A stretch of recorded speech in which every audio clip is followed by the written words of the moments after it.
ہمارا سلسلہ نسب جس ہستی سے چل رہا ہے اس کا ذکر قرآن میں ہے۔ بندے کی بیوی جو ہے نا، اس کی محبت کہاں ہوتی ہے؟ دل میں ہوتی ہے۔ اس کی وجہ یہی ہے کہ دل والی جانب سے نکالی گئی ہے۔ اور ہم نے انسان کو خشک کھٹکتی ہوئی بو والی مٹی سے پیدا کیا۔ یہ والا مزاج جو ہوتا ہے نا، وہ ہمیشہ ایسے لوگوں کا ہوتا ہے جو شکی مزاج ہوتے ہیں، دین کے معاملے میں شک میں مبتلا ہو جاتے ہیں۔ مسئلہ ٹھیک ہے، لہذا مجھے اس کی پیروی کرنی چاہیے جو حق آ رہا ہے، چاہے بچے کی طرف سے کیوں نہیں آ رہا۔ شیطان نے بھی یہی کہا تھا کہ میں افضل ہوں، میں فضیلت والا ہوں۔ مکے کے کافروں نے بھی یہی معیار قائم کیا تھا، جی ہم تو بھائی قریش ہیں، ہم تو سرداران مکہ ہیں، ہم کیوں کلمہ پڑھیں ان کا۔ تو یہ جو مزاج ہے نا، یہ ابو جہل والا، یہ کہیں نہ کہیں لوگوں میں پایا جاتا ہے۔ صحیح ہے تو بھائی وہ ہے امام حسین رضی اللہ تعالیٰ عنہ کی طرح، ہیں جی حق کے سامنے سر جھکا لے، مولا علی رضی اللہ تعالیٰ عنہ کی طرح حق کے سامنے سر جھکا لے۔ جو بندہ یہ کہتا ہے خناس کہ یہ بندروں سے ارتقائی مراحل طے کرتے کرتے انسان بنے ہیں، بتائیں وہ حضرت آدم علیہ السلام کا گستاخ ہے یہ نہیں؟ اللہ تعالیٰ کے سارے انبیاء کا گستاخ ہے یہ نہیں؟ ہمارا بچہ روٹی تو چلو کما لائے گا، لیکن ایمان ہی ہاتھ سے دے بیٹھا ہے، پھر کیا بنے گا اس کا؟ نمبر 26۔ اعوذ باللہ من الشیطان الرجیم، بسم اللہ الرحمن الرحیم۔ وَلَقَدْ خَلَقْنَا الْإِنسَانَ مِنْ صَلْصَالٍ مِّنْ حَمَإٍ مَّسْنُونٍ۔ اللہ تبارک و تعالی نے پچھلے آیات کریمہ میں وَلَقَدْ جَعَلْنَا فِي السَّمَاءِ بُرُوجًا سے عالم بالا کے دلائل قدرت کو بیان فرمایا، وَالْأَرْضَ مَدَدْنَاهَا سے زمینی دلائل قدرت کو بیان فرمایا، وَلَقَدْ خَلَقْنَا الْإِنسَانَ سے اللہ تبارک و تعالی نے جو انسان کے جسم کے اندر اپنے عجائبات رکھے ہیں ان کا ذکر فرمایا ہے۔ ان عجائبات میں سے کچھ چیزوں کا ذکر بطور خاص ہوگا یہاں پر۔ اللہ تبارک و تعالی نے، کیونکہ یہ شیطان جو ہے جب حضرت سیدنا آدم علیہ نبینا و علیہ السلام کے مقابلے میں آیا تھا، تو اس وقت اس نے اپنی تخلیق کو سامنے رکھا تھا۔ اپنی تخلیق کو سامنے رکھتے ہوئے اس نے اپنے اعلیٰ ہونے کا، اپنے افضل ہونے کا معیار قائم کیا تھا۔ اس نے کہا تھا دیکھیں یہ تو مٹی سے پیدا ہوئے ہیں، میں تو پھر آگ سے پیدا ہوں، آگ اوپر کو جاتی ہے، مٹی نیچے کو جاتی ہے، جھکنا جو ہے وہ مٹی کا کام ہے، میرا کام تو جھکنا نہیں ہے۔ یہ اس نے، شیطان نے یہ اپنی علت بیان کی اس ذلیل نے۔ اللہ تبارک و تعالی نے یہاں انسانوں کی تخلیق کیسے ہوئی اس کو بیان فرمایا۔ یہاں چونکہ الانسان آیا ہے اور اس الانسان سے مراد جو ہے وہ حضرت سیدنا آدم علیہ نبینا و علیہ السلام ہے۔ یعنی آپ یوں سمجھیں یہاں سے اللہ تبارک و تعالی نے انسانوں کی، سب سے پہلے انسان جو ہیں ان کی تخلیق کیسے ہوئی اس کو بیان فرمایا۔ اللہ تعالیٰ نے ارشاد میں وَلَقَدْ خَلَقْنَا الْإِنسَانَ مِنْ صَلْصَالٍ مِّنْ حَمَإٍ مَّسْنُونٍ، اور ہم نے انسان کو خشک کھٹکتی ہوئی بو والی مٹی سے پیدا کیا۔ خشک کھٹکتی ہوئی اور بو والی مٹی سے پیدا کی۔ یہ ذہن میں رہے، مٹی جو ہے نا، ہم تو صرف مٹی کا لفظ بول دیتے ہیں، لیکن اس کے نام جو ہیں یہ مختلف ہیں۔ خشک مٹی ہو اس کو کہتے ہیں عربی زبان کے اندر تراب۔ کیا کہتے ہیں؟ تراب کہتے ہیں۔ اگر مٹی میں پانی ملا دیا جائے اور اس کو گارا بنا دیا جائے تو اس کو طین کہتے ہیں۔ کیا کہتے ہیں؟ طین، طوا کے ساتھ، طین۔ اگر وہی مٹی، آپ دیکھیں کمہار جو ہوتے ہیں نا، وہ جب مٹی کو گوندتے ہیں، گوندنے کے بعد فوراً ہی برتن نہیں بنا دیتے، بلکہ اس مٹی کو رکھ چھوڑتے ہیں، کچھ دیر کے لیے، کچھ وقت کے لیے اس مٹی کو چھوڑ دیتے ہیں۔ اس کو گوندنے کے بعد پھر اس مٹی کے اندر لیس دار مادہ پیدا ہو جاتا ہے اور اس میں سے تعفن سا اٹھنے لگتا ہے، پھر اس سے برتن بناتے ہیں۔ یہ نہیں کہ فوراً جناب ادھر نکالی مٹی اور برتن گارا بنایا اور مٹی اور برتن بنا دیا، ایسے نہیں ہوتا، بالکل نہیں ہوتا۔ کبھی کسی کمہار سے پوچھ کے دیکھیں وہ کس طرح بناتے ہیں.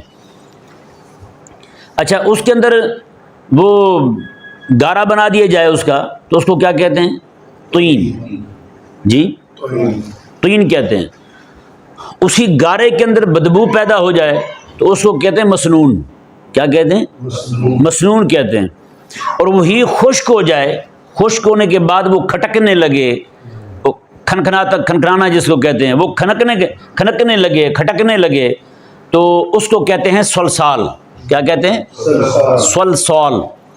اچھا اس کے بعد پھر اسی مٹی کو پکا لیا جائے، اس کھٹکنے والی مٹی کو آگ پر پکا دیا جائے، اس کو پھر کہتے ہیں فخار. کیا کہتے ہیں؟ فخار کہتے ہیں. یہ جتنی بھی چیزیں میں نے آپ کے سامنے بیان کی ہیں یہ قرآن کریم میں مختلف مقامات پر ساری کی ساری بیان ہوئی ہیں. سمجھ آئے نا جی؟ اللہ تبارک و تعالیٰ نے اس آیت مبارکہ کے اندر انسانوں کی جو تخلیق ہے، یعنی اول انسان حضرت آدم علیہ السلام کی جو تخلیق ہے اس کو بیان فرمایا کہ ہم نے آدم علیہ السلام کو اس طور پر بنایا ہے. اور یہی وجہ ہے کہ حضرت آدم علیہ السلام میں اور آدم علیہ السلام کی ساری اولاد جو ہے، جو ماننے والے فرما بردار ہیں، سب میں عاجزی ہے. سب میں عاجزی ہے. حق کے سامنے جھک جاتے ہیں، حق کے سامنے اکڑتے نہیں ہیں. وہ یہی سمجھتے ہیں یار حق ہمارے سامنے بیان ہو رہا ہے نا، ہم تک نہیں پہنچا تھا، اس میں ہمارا قصور ہے، حق کا قصور نہیں ہے. جیسے کئی سارے لوگ کہتے ہیں لو جی آج تک ہم نے نہیں سنا تھا، آج نئے مسئلہ سنا دیا، ہم نے تو آج تک سنا نہیں تھا. بندہ پوچھے اگر اس طرح بات سننے پر شور ڈالنا ضروری ہوتا ہے کہ ہم نے تو یہ نہیں سنا تھا، ہم نے نہیں سنا، یہ اس بات کی دلیل ہے کہ شے کا وجود ہی کو نہیں. ہاں جی، ہمارا عدم سماع جو ہے کیا یہ اس بات کو مستلزم ہے کہ اس شے کا وجود ہی کو نہیں دنیا کے اندر؟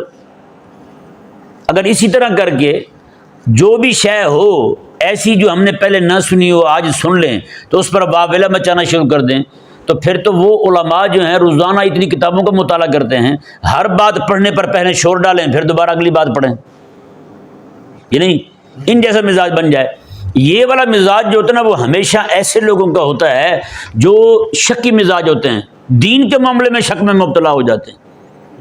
وگرنہ اگر ان کو اپنا اندھا پن سمجھ آ جائے اور بھئی میں جاہل ہوں، مجھے نہیں پتہ دین شریعت کا، آج تک میرے تک احکامات میں نے پڑھے نہیں ہیں، جب تو میرے تک نہیں پہنچے، میں پڑھتا تو پہنچتے نا، جب میں نے پڑھا ہی نہیں ہے میرے تک نہیں پہنچے تو میں اعتراض کس بات پہ کروں؟ بھائی انکار کیوں کروں میں اس چیز کا؟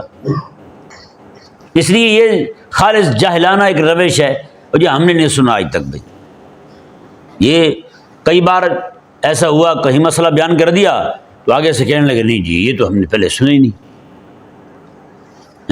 میں نے کہا ایک جگہ پہ ایک مسئلہ بیان کر دیا اسی طرح، تو ایک بابا کھڑا تھا، بابا کھڑا نہیں ہو گیا غصے میں، یہ کہاں سے بیان کر رہے ہیں، میں نے تو آج تک نہیں سنا. میں نے کہا آپ نے نہ سنا ہو تو وہ شے ہوتی نہیں. کہتا ہے ایسا کیسے ہو سکتا ہے؟ میں نے کہا آپ کے ابا کا نام؟ کہتے بشیر. میں نے کہا میں تو نہیں جانتا آپ کے ابا کو، میں نے بھی پہلی بار سنا ہے، لہٰذا آپ کا ابا بشیر ہے ہی کو نہیں. کہتے لے میں پھر آرامدہ. میں نے کہا یہ تو آپ نے تحقیق کرنی ہے نا بھائی، جو اصول آپ نے رکھا وہی میں نے آپ کے سامنے رکھ دیا ہے. یعنی وہ اصول جو آپ ہمیں ٹھونس دیں اور شریعت کا انکار کر دیں، اگر وہی اصول آپ پہ لاگو ہو اور آپ کا ابا غائب ہو جائے بیچ میں سے تو آپ کو فوراً سمجھ آ جاتی ہے یار بات تو کسی اور طرف چلی گئی ہے. نہیں سمجھ آیا؟ تو یہ بالکل جاہلانہ بات ہے، ہم نے پہلی بار سنا ہے، آج تک بڑے سنے نہیں سوچ بھائی. نعوذ باللہ من ذالک. نہیں یار، کریم آقا صلی اللہ علیہ وسلم کے ایک بوڑھے بزرگ ہیں، وضو کر رہے ہیں، ان کا وضو صحیح نہیں ہے. امام حسن اور حسین رضی اللہ تعالیٰ عنہما، ابھی بچپن ہے ان کا، وہ آئے، وہ آگے کہنے لگے چچا اگر آپ اجازت دیں تھوڑی سی ہم آپ کے سامنے وضو کریں، ہمارے وضو میں کوئی غلطی ہو تو آپ اس کو صحیح کر دیں. ادب بھی دیکھیں، جا کے یہ نہیں کہا کہ چاچا تیرا وضو صحیح نہیں ہے، بلکہ کہا کہ چچا آپ کے سامنے وضو کرتے ہیں، اگر اس میں کوئی غلطی ہو تو آپ بتا دیں ہمیں، ہم اپنا وضو ٹھیک کر لیں. امام حسن حسین رضی اللہ تعالیٰ عنہما نے جب اس بابا جی کے سامنے وضو کیا تو فوراً سمجھ گئے، وہ کہنے لگے کہ بیٹا آپ کا وضو ٹھیک ہے، میرے وضو میں خطا تھی، میں اپنا وضو ٹھیک کرتا ہوں. بات تو یہ ہے نا، یہ نہیں دیکھا کہ بچے ہیں سمجھانے والے ہیں، یہ نہیں دیکھا کہ بچے سمجھانے والے ہیں، نہ نہ نہ نہ، یہ نہیں کہا. انہوں نے کہا کہ مسئلہ صحیح ہے، لہذا بچوں سے پہنچ رہا ہے نا، مسئلہ ٹھیک ہے، لہذا مجھے اس کی پیروی کرنی چاہیے جو حق آ رہا ہے، چاہے بچے کی طرف سے کیوں نہیں آ رہا۔ سمجھایا نا جی؟ اللہ تبارک و تعالیٰ نے تو شیطان نے انکار کیا، شیطان نے کہا جی نہیں، شیطان اپنے ہی معیار فضیلت اور افضلیت قائم کیے ہوا تھا، اور یہ وہ شیطانی روش جو ہے یہ ان لوگوں میں بھی پائی جاتی ہے، جس طرح شیطان نے انکار کیا تھا حق سے، حضرت آدم علیہ السلام کی فضیلت کا، ان کی عظمت کا، شان کا انکار کیا تھا، اسی طرح کر کے ابو جہل، ابو لہب اور اس طرح کے جتنے بھی کفار تھے انہوں نے بھی کریم آقا علیہ السلام کی نبوت اور رسالت کا انکار اسی نظریے کے پیش نظر کیا تھا، اسی نظریے کی بنا پر کیا تھا۔ شیطان نے بھی یہی کہا تھا کہ میں افضل ہوں، میں فضیلت والا ہوں۔ مکے کے کافروں نے بھی یہی معیار قائم کیا تھا، جی ہم تو بھائی قریش ہیں، ہم تو سرداران مکہ ہیں، ہم کیوں کلمہ پڑھیں ان کا، ہم کیوں ان کے غلام بن جائیں، ہم غلام تھوڑی پیدا ہوئے ہیں، ہم تو آزاد پیدا ہوئے ہیں۔ جس روش نے، جس نظریے اور سوچ فکر نے شیطان کو حضرت آدم علیہ السلام کی فضیلت نہیں ماننے دی، آدم علیہ السلام کی افضلیت نہیں ماننے دی جو ان پر اللہ تبارک و تعالیٰ نے عطا فرمائی تھی حضرت آدم علیہ السلام کو، جس چیز نے شیطان سے انکار کروایا تھا اسی شے نے ابو جہل، ابو لہب کو انکار کروا دیا۔ سمجھ آیا نا جی؟ اللہ اکبر کبیرہ۔ اور اسی طرح کر کے قیامت تک جو بھی بندہ حق سے انکار کرے گا اس بنیاد پر کہ اب میں سنوں حق، اب میں سنوں، آپ مجھے سنائیں گے، کسی کو مسئلہ بیان کر دی جائے، چھوڑیں باقی چیزیں، نماز کا مسئلہ بیان کر دی جائے، 60 سال سے میں نماز پڑھ رہا ہوں تو کل پیدا ہو رہا ہے، کل تک تیرا ناک بہتا تھا آج تم مسائل سناتا ہے، بھی کل بہ رہا تھا نا آج تو نہیں بہ رہا، ہاں جی؟ یا کہیں لکھا ہوا ہے کسی کے بندے کا ناک بہ جائے تو وہ مسئلہ نہ بتائے کسی کو، عجیب اہم کا نام بات ہے بھائی۔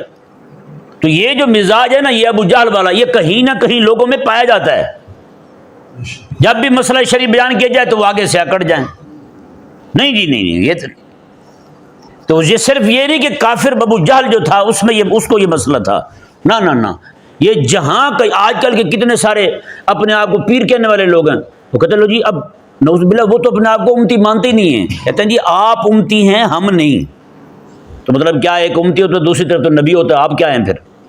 آپ امتی نہیں، تو آپ نے پھر یہ دعوی کیوں کیا؟ آج کل کے بہت سارے ایسے سادات ہیں جو شریعت مبارکہ سے اوپر اپنے آپ کو مانتے ہیں، کہتے ہیں شریعت بہت پیچھے ہے، ہم تو بھائی بہت آگے کی شے ہیں۔ نہیں یار، ایسا نہیں ہے۔ اگر یہی وجہ ہے، یہی چیز ہے، تو یہی چیز شیطان نے اپنے نسب کو، یعنی اپنی تخلیقی مادے کو افضل قرار دیا تھا رب تعالیٰ کے حکم پر۔ اس نے کہا تھا رب کی شریعت پیچھے ہے، میرا پیدا ہونا آگ سے یہ آگے، یہ فضیلت رکھنے والی شے ہے۔ ابو جہل نے یہی کہا تھا، ابو جہل نے کہا تھا جی میں قریش ہوں، میں قریش میں سے ہوں، میں مکے کا سردار ہوں، اب میں بھی ان کا کلمہ پڑھ لوں؟ نہ نہ نہ، یہ نہیں ہو سکتا۔ اور اسی طرح کر کے اگر یہ لوگ اپنے آپ کو سید کہہ کے اکڑیں شریعت کے سامنے تو پھر وہ سید کیسا سید رہے گا؟ ابھی بتائیں، نہیں سمجھ آیا؟ وہ سید نہیں رہے گا۔ سید تو بھائی وہ ہے امام حسین رضی اللہ تعالیٰ عنہ کی طرح، ہیں جی حق کے سامنے سر چکا لے، مولا علی رضی اللہ تعالیٰ عنہ کی طرح حق کے سامنے سر چکا لے۔ تو اسی طرح کر کے اللہ تبارک و تعالیٰ نے یہاں پہ ایک مسئلہ اور بھی ذہن میں رہے، اللہ تبارک یہاں انسانوں کی جو تخلیق ہے نا وہ کچھ طرق سے ہوئی ہے، جیسے حضرت آدم علیہ السلام میں آپ کی تخلیق جو ہے آگ، پانی، مٹی، ہوا، ان 4 چیزوں کے مجموعے سے ہوئی ہے۔ کتنی چیزوں کے مجموعے سے؟ 4 چیزوں کے مجموعے سے حضرت آدم علیہ السلام کی تخلیق ہوئی ہے۔ حضرت حوا رضی اللہ تعالیٰ عنہ کی جو تخلیق ہے وہ حضرت سیدنا آدم علیہ نبینا علیہ السلام کی اس طرف والی دل والی جانب جو تھی نا، اس پسلی سے آپ کا مادہ لیا گیا، اس سے حضرت حوا رضی اللہ تعالیٰ عنہ کی تخلیق ہوئی ہے۔ جس طرح عموماً ہمارے لوگوں میں یہ مشہور ہے کہ آپ کی پسلی سے نکالی گئی ہیں، ایسا نہیں ہے، سمجھایا نا جی؟ پسلی سے نکالی نہیں گئی، پسلی سے اس دل والی جانب سے۔ اور مزے کی بات دیکھیں نا، بندے کی بیوی جو ہے نا اس کی محبت کہاں ہوتی ہے؟ دل میں ہوتی ہے۔ اس کی وجہ یہی ہے کہ دل والی جانب سے نکالی گئی ہے۔ اس کو مارنے پیٹنے کے لیے تھوڑی ہوتی ہے بیوی یار، لوگ قصاب بن کے مار پیٹ رہے ہوتے ہیں اور ایسے کہہ رہے ہوتے ہیں باہر بدماش بن کے ڈون بن کے، بھی میں تو بھائی پھاڑتا بھائی، تو پھر انسان تھوڑی ہے تو نے پھاڑتا ہے۔ اور کئی وہ ہوتے ہیں، کئی اتنے بدماش ہوتے ہیں کہ بیویوں کو مارتے پیٹتے ہیں، کوئی ایسے للو ہوتے ہیں وہ ان سے پٹ رہے ہوتے ہیں، بیویوں سے مار کھا رہے ہوتے ہیں۔ وہ ایک بندہ تھا تو اس نے کہیں دیکھ لیا کہ ایک بندہ گھر پٹ رہا تھا، اس نے کہا ہاں جی کیا کھا کے آئے ہو؟ اس نے مذاق میں کہہ دیا، اس نے کہا بھائی صاحب پائے کھائے ہیں، وہ ٹھوڈے کھائے تھے نا اس نے کہا پائے کھا کے آئے ہیں۔ اب بات تو اس کی بھائی حقیقت تھی، واقعی پائے کھائے تھے، اس سے انکار تو نہیں تھا، پائے کھائے تھے اس نے بھائی۔ تو یہ یعنی کئی ایسے بد مزاج ہوتے ہیں کہ وہ بیویوں کو پیٹتے رہتے ہیں، اور کئی ایسے نکمے پاگل ہوتے ہیں وہ ان سے پیٹتے رہتے ہیں۔ حقیقت میں دیکھا جائے تو دونوں ہی فارغ ہیں، دونوں ہی فارغ ہیں۔ میرے آقا علیہ الصلوۃ والسلام نے ارشاد فرمایا اللہ کے ہاں تم میں بہترین بندہ وہ ہے جو اپنے گھر والوں کے لیے بہترین بن کے رہتا ہے، اپنے گھر والوں کے لیے بہترین بن کے رہتا ہے، ان کے ساتھ خیر خواہی والا رویہ رکھتا ہے۔ میرے آقا علیہ السلام نے اتنے سارے فضائل بیان فرمائے، حضور فرماتے ہیں جو اپنے گھر والوں کے لیے کھانے کی چیزیں اٹھا کے لاتا ہے نا، حضور فرماتے ہیں اس کا وہ اٹھا کے لانا بھی صدقہ ہے، بتائیں وہ اٹھا کے لانا بھی صدقہ ہے اس کے لیے۔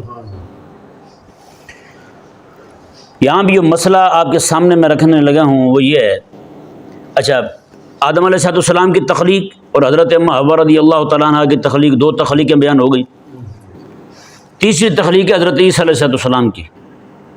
اماں کا واسطہ ہے بنا والد کے، اماں کا واسطہ ہے، والد والا واسطہ نہیں ہے۔ حضرت سیدنا جبریل امین علیہ السلام کے دم سے، ان کی پھونک سے حضرت سیدنا عیسیٰ علیہ نبینا و علیہ السلام کی تخلیق ہوئی ہے۔ یہ تین تخلیقیں ہو گئیں۔ چوتھی تخلیق وہ ہے جو ہماری ہے، ہم سب کی، سمجھ آ گیا نا جی؟ چوتھی تخلیق ہماری ہے کہ ہم جناب والدین کے ملاپ سے پیدا ہوتے ہیں، سمجھ آ گیا نا؟ یہ چار تخلیقیں ہیں اللہ تبارک و تعالی نے بیان فرمائی ہیں۔ اب ان چار کے علاوہ پانچویں تخلیق کوئی نہیں، ان چار کے علاوہ پانچویں تخلیق کوئی نہیں۔ اور یہ چار وہ ہیں جن کا ذکر قرآن کریم میں ہوا ہے۔ کہاں ہوا ہے؟ جہاں اللہ نے فرمایا نا کہ ہم نے تمہیں پانی سے پیدا کیا، وہاں ہم مراد ہیں۔ عیسیٰ علیہ السلام کی تخلیق کا ذکر بھی قرآن میں کہ بنا والد کے پیدا ہوئے، حضرت حوا رضی اللہ تعالیٰ عنہ کی تخلیق کا ذکر بھی قرآن میں، اور حضرت آدم علیہ السلام کی تخلیق کا ذکر بھی قرآن میں۔ یہ چار تخلیقیں ہیں، ان کا بیان قرآن میں ہے، اور یہ بیان اس نے کیا ہے جس نے ساری کائنات کو بنایا ہے، یہ اس نے کیا جس نے بنایا ہے، سمجھ نہیں آیا؟ یہاں کو بندہ کہے نا جی یہ مثال کے طور پر یہ پنکھا جو ہے یہ ہوا کے لیے نہیں ہے بھائی صاحب، یہ ورزش کے لیے ہے، تو بندہ اس کو کیا کہے گا؟ بھائی تو پاگل ہے۔ کمپنی والوں نے جب ہمیں لکھ کے دیا کہ یہ ہوا کے لیے ہے، یہ ورزش کے لیے نہیں ہے، اس پہ لٹکنے کے لیے نہیں ہے یہ پنکھا ہے، تو آپ کیسے کہہ سکتے ہیں؟ جب ایک کمپنی والا آپ کو پنکھا بنا کے دے اور وہ کہے کہ یہ ہوا لینے کے لیے ہے، تو آپ جو ہے کوئی اس کے خلاف بات کرے گا، آپ اس کو کیا کہیں گے؟ پاگل کہیں گے۔ تو ان انسانوں کو رب نے پیدا کیا ہے، اور رب تعالیٰ نے فرمایا کہ ہم نے ان کی تخلیق جو ہے وہ چار انواع میں رکھی ہے۔ اب کوئی پانچویں تخلیق لائے گا تو ہم اسے کیا کہیں گے؟ پاگل کہیں گے۔ وہ پانچویں تخلیق والے کون ہیں بھلا؟ وہ ڈاروینی نظریے والے ہیں۔ کون سے نظریے والے ہیں؟ ڈاروینی نظریے والے، جو یہ کہتے ہیں کہ انسان جو ہے وہ جناب جانوروں سے، باندر سے ارتقائی مراحل طے کرتا کرتا آج یہاں آ پہنچا ہے، نعوذ باللہ من ذالک۔ یہ وہ ذلیل پانچویں قسم، بلکہ ان کے نزدیک تو ہے ہی ایک۔ یہ تو ہم کہہ رہے ہیں نا کہ چار قسمیں تخلیق کی اللہ تبارک و تعالیٰ نے قرآن میں بیان فرمائی ہیں، ان کے نزدیک ہے ہی ایک، وہ یہی کہ یہ ارتقائی مراحل طے کرتا کرتا باندر سے انسان بن گیا ہے۔ بتائیں، اللہ تعالیٰ کا فضل ہوا کہ وہ ڈاروینی نظریہ جو ہے وہ دفن ہو گیا بحمد اللہ۔ کل بھی قرآن کا نظریہ سچا تھا، آج بھی قرآن کا نظریہ سچا ہے، اور قیامت تک قرآن کا نظریہ سچا ہی رہے گا۔ وہ ایک پروفیسر تھا نا، وہ اس کا بیٹا آیا گھر، کہنے لگا بابا آپ نے جو نظریہ بیان کیا نا کہ ہم باندروں سے انسان بنے ہیں، باہر کوئی مانتا نہیں۔ اس نے کہا بیٹا تیرا کیا خیال ہے؟ اس نے کہا میں تو مانتا ہوں، مطلب تو باندر ہے۔ اس نے بیٹے نے باپ کو کہا کہ باقی کو مانے نہ مانے ابا میں مانتا ہوں، تو باندر کا بچہ ہے۔ اب میں آپ کو اس کی سنگینی بیان کروں، نعوذ باللہ من ذالک۔ جو بندہ یہ کہتا ہے خناس کہ یہ بندروں سے ارتقائی مراحل طے کرتے کرتے انسان بنے ہیں، بتائیں وہ حضرت آدم علیہ السلام کا گستاخ ہے یہ نہیں؟ اللہ تعالیٰ کے سارے انبیاء کا گستاخ ہے یہ نہیں؟ تو آج ہم ذرا پھر غور کریں، ہمارے بچے یہ نظریہ پڑھ رہے ہیں کالجوں میں، یونیورسٹیوں میں، ہمارے بچوں کو یہ پڑھایا جا رہا ہے یار۔ ان سے پوچھیں کہیں آپ کا ایمان تو آپ سے نہیں چھن گیا؟ یہی پہ ایک دن میں نے بیان کیا کہ دوست بیٹھے ہوئے تھے، انہوں نے جا کے اپنے گھر بچوں سے پوچھا، ان کے 2 بچے، انہوں نے کہا کہ ابا واقعی سچی بات ہے، ہم بندر سے ارتقائی مراحل طے کرتے کرتے آئے ہیں یہاں پہ۔ بتائیں بچہ مسلمان کا اور نظریہ کس کا بھائی؟